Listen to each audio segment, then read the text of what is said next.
¿Qué te parece si saludamos a Roberto Díaz, que él es secretario de organización de la Federación de Inquilinos Nacional? Y con él quiero hablar sobre el tema de la suba de los alquileres en estos meses, después de la discusión de la ley de alquileres, y quiero saber cuál es el panorama, cómo están hoy los inquilinos, protegidos o desprotegidos después de esta ley de alquileres. Roberto, ¿cómo estás? Buenas tardes, Sergio Vargas y Vanessa López, te saludamos. ¿Qué tal? Buenas tardes, gracias por la comunicación. La verdad que es una situación muy compleja la que están viviendo los inquilinos, no tanto por la ley de alquileres, en realidad la ley de alquileres ha llegado para proteger muchos aspectos que antes estaban desprotegidos los 9 millones de inquilinos e inquilinas de la Argentina, pero lo cierto es que hay una respuesta del mercado inmobiliario que es muy clara, que es muy fuerte, que no quieren que la ley funcione. Y por eso están aumentando, tienen la estrategia de aumentar los alquileres muchísimo, entre el 35 al 120% en este momento, en una economía muy complicada, muy difícil, pero bueno, lo cierto es que tampoco hay una respuesta, digamos, de los inquilinos que puedan alquilar, porque mucha gente está perdiendo los ingresos, mucha gente se quedó sin trabajo y la economía no está funcionando de la misma forma que en marzo de este año. ¿Y cómo se hace ante esa situación? Porque el inquilino que hoy necesita alquilar sí o sí, ¿sí? Porque solamente no tiene una propiedad y tiene que alquilar, se termina, digamos, condicionando a los requisitos que hoy le plantea el mercado también. Sí, sin duda. Bueno, en realidad hoy también hay una falta de regulación por parte del gobierno nacional en este sentido. Lo que el inquilino puede hacer en muchas ocasiones cuando tiene que firmar un contrato por primera vez es muy poco, esa es la verdad. Ahora después, si hay inquilinos que están dentro de la vivienda, lo que tienen afortunadamente es el decreto 320, que estamos esperando que ahora se extienda hasta enero o marzo del año que viene. Entonces, en ese sentido, ese inquilino o esos inquilinos están protegidos. ¿Por qué? Porque no tienen que volver a firmar otro contrato si el decreto se extiende. Pero si el decreto no se extiende, ahí sí creo que vamos a tener serios inconvenientes, sobre todo porque, esto que decís vos, tienen que o salir a buscar una vivienda cuando no tienen trabajo y cuando tienen deudas acumuladas en estos meses, y por otro lado también, bueno, con precios exorbitantes que están imponiendo las inmobiliarias, por lo menos precios exorbitantes para el primer año de contrato, que es lo único que hoy las inmobiliarias pueden decidir. Después el segundo y el tercer año es un aumento que va a decidir el Banco Central a través de los índices que le dé el INDEC. ¿Tienen conocimiento o porcentajes de los inquilinos que han podido cumplir en tiempo y en forma el pago de sus alquileres estos meses? ¿Es más alto el porcentaje de los que cumplen o de los que no pudieron llegar a fin de mes? No, es un poco más alto el porcentaje de los que pueden cumplir, pero digamos, el 31% de los inquilinos e inquilinas promedio a nivel nacional no han podido el último mes de alquiler, y el acumulado, digamos, casi la mitad de los inquilinos a nivel nacional, 48 deudas. Con lo cual tenemos un escenario que es sumamente complejo. Roberto, o sea, el que ha podido pagar... Ahí te interrumpo porque tenés un delay, entonces sale cortada la oración cuando volvamos a repetir esa parte de cuál es el porcentaje de los que pudieron cumplir y no. Bueno, el 31% de los inquilinos e inquilinas no han podido pagar el mes de agosto, y el 48% de todos los inquilinos del país acumulan deudas entre 2 y 3 meses. Sumamente complejo el escenario para todos, porque si no hay extensión del decreto, muchas inmobiliarias van a pedir el desalojo de casi 500.000 familias de todo el país. Sergio, te paso para vos la pelota para que le preguntes también a Roberto. Sí, ¿qué tal? Bueno, muchas gracias, Vanessa. ¿Qué tal, Roberto Díaz? Sergio Vargas, desde Salta, te saluda. Mi pregunta va a lo siguiente. Independientemente del decreto del Gobierno Nacional, que digamos de alguna manera para la suba de los alquileres hasta el año que viene, a principio del año que viene, me gustaría conocer tu sensación, tu opinión, porque evidentemente... Estoy escuchando muy mal. Ahí me está escuchando un poco mejor. ¿Ahí me escuchás? ¿Ahora?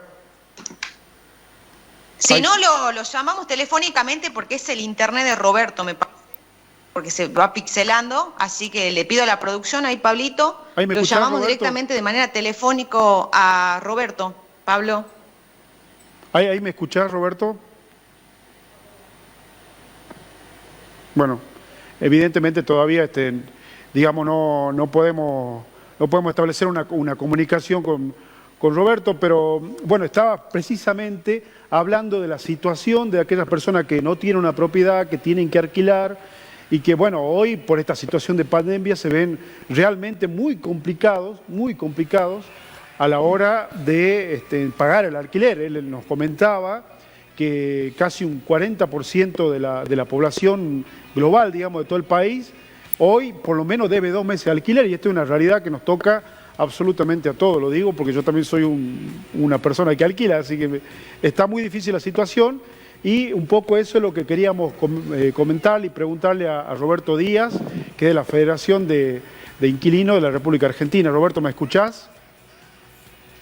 No, ya retomamos la comunicación, Sergio. Lo que sí te quería yo decir es que, sin embargo, desde las cámaras inmobiliarias y desde el Colegio de Martilleros, por ejemplo, la provincia de Buenos Aires, ellos consideran que en realidad todos los inquilinos han podido cumplir en tiempo y en forma el pago de su alquiler estos meses, ¿no? Esa es la posición, digamos, que mantiene hoy el Colegio de Martilleros.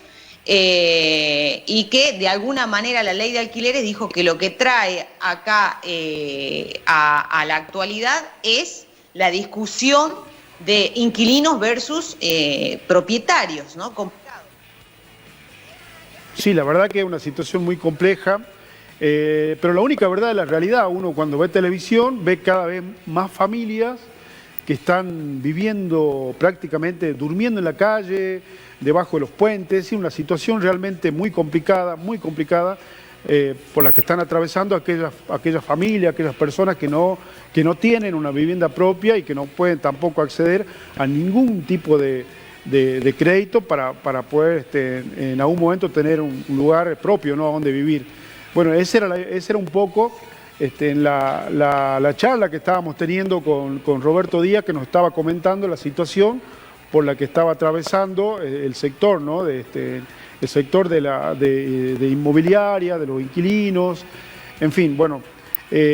También no solo eso, Sergio, no es solo el verlo, digamos, por televisión o la toma de tierras, por la falta de políticas públicas en materia de viviendas, ¿no? Porque esto sucede por una cuestión pública en materia de viviendas, ¿no? Entonces, muchos fomentados por vivos y que se abusan de las necesidades de las personas, son los que fomentan la toma también de tierras. Y por otro lado, los gobiernos hasta el momento no se escucharon políticas públicas de vivienda. Perdón, Sí. Vanessa, ahí recuperamos la comunicación con Roberto. Roberto, ¿nos estás escuchando? ¿Qué tal? ¿Cómo están? Buenas tardes. Perdón que se cortó en estos tiempos de pandemia, la comunicación es difícil. Bueno, muchas gracias por quedarte ahí para charlar con nosotros. Roberto, mi pregunta iba a la siguiente: independientemente del decreto presidencial, quería conocer tu sensación, cómo ves vos hoy, por lo menos en el lugar donde estás, la situación que están atravesando las personas que no tienen un lugar propio donde vivir y que le está costando llegar a pagar un alquiler. Los llaman, les piden consulta, les piden ayuda. ¿Cómo es tu sensación respecto de ese tema? Bueno, sí, algunas partes de la pregunta se cortaron, pero si no después volví a preguntarme, pero lo cierto es que mucha gente no ha podido pagar el alquiler porque la pandemia ha frenado la rueda económica. Tenemos algunos lugares, bueno, Salta es uno de ellos, Río Negro, Neuquén, donde son sectores turísticos, donde el motor del turismo es muy fuerte, y sin ese motor, obviamente, porque no llegan los vuelos, porque el turismo internacional está cortado, no hay flujo de turismo, entonces obviamente la economía no funciona. Entonces muchos sectores que estaban ligados, muchos trabajadores y trabajadoras que estaban ligados a este movimiento económico, obviamente no pueden generar los ingresos necesarios para pagar el alquiler, y han ido acumulando mucha deuda. Y esto no va a modificarse hasta en tanto y en cuanto no vuelva a abrirse determinados canales económicos que además impulsan otros, ¿no? Por ejemplo, en Salta hay muchísimos trabajadores temporarios que cuando hay temporada pueden generar ingresos y con eso a lo mejor están un tiempo, el resto del año, digamos, viviendo. Entonces yo creo que en realidad va a llevar mucho tiempo que la economía se recupere y tenemos que darle tiempo a los inquilinos e inquilinas a que vuelvan a trabajar cuando pase la pandemia, cuando esté la vacuna, primero para que puedan pagar los alquileres en curso y después para que tengan una política de desendeudamiento, porque si no lo que vamos a tener es gente en la calle y digamos en donde el propietario no va a poder solucionar el problema del alquiler, gente en la calle, aunque eche a los inquilinos a la calle, porque no hay una economía que esté dispuesta para eso. Sí, te decía Roberto que por ejemplo acá en la provincia de Salta, que es una provincia que vive mucho el turismo, también se ha visto fuertemente resentida, digamos, todo el sector hotelero, el sector también de personas que vivían de un alquiler de un departamento para los turistas. Eso se ha visto fuertemente resentido en la provincia de Salta. ¿Cuál es tu mirada? Digamos, ¿vos crees que en el corto plazo, cuándo estimás que se puede reactivar de alguna manera este sector que viene tan castigado por la pandemia? Sí, yo creo que en primer lugar tiene que haber mucha claridad respecto a los gobiernos provinciales respecto al sostenimiento de la pandemia, porque bueno, se está viendo en muchos lugares, sobre todo Capital Federal, creo que es como el ícono más importante, en donde ven, digamos, que se está levantando todo, pero cada vez hay más contagios. ¿Y eso qué hace? Implica que así como uno abre, después tiene que cerrar el local, porque si tiene un contacto con el COVID, ese local se tiene que cerrar. Entonces yo creo que tiene que haber una conciencia muy importante que tiene que venir de las autoridades provinciales en primer lugar, y después también de la sociedad, saber de que hemos hecho mucho ya, hemos puesto mucho tiempo para que esta pandemia pase en Argentina, esperando que llegue la vacuna, y nos parece a nosotros fundamental que esto lo podamos sostener de alguna manera. Creo que a estas medidas sanitarias que son muy importantes, hay que agregarle también herramientas económicas para que los inquilinos y bueno, los comerciantes también que están en una situación muy compleja puedan quedarse en su casa y puedan tener las cortinas abajo. Porque si mandamos a la gente adentro de su casa y no tenemos una política de desendeudamiento para los inquilinos, tanto sea de vivienda como de comercio, y la verdad que ponemos a la gente en un brete, ponemos a la gente en un problema. Entonces me parece que tiene que haber herramientas económicas que sean claras, que sean rápidas y que vayan y apunten directamente a los focos para que la gente no circule. Entonces, si permitimos que la gente siga circulando, y la verdad que vamos a tomar medidas que nadie va a poder respetar, porque es difícil una economía cuando vos tenés deudas que se van acumulando, cuando tenés trabajadores que mantener. La verdad que es una situación muy compleja.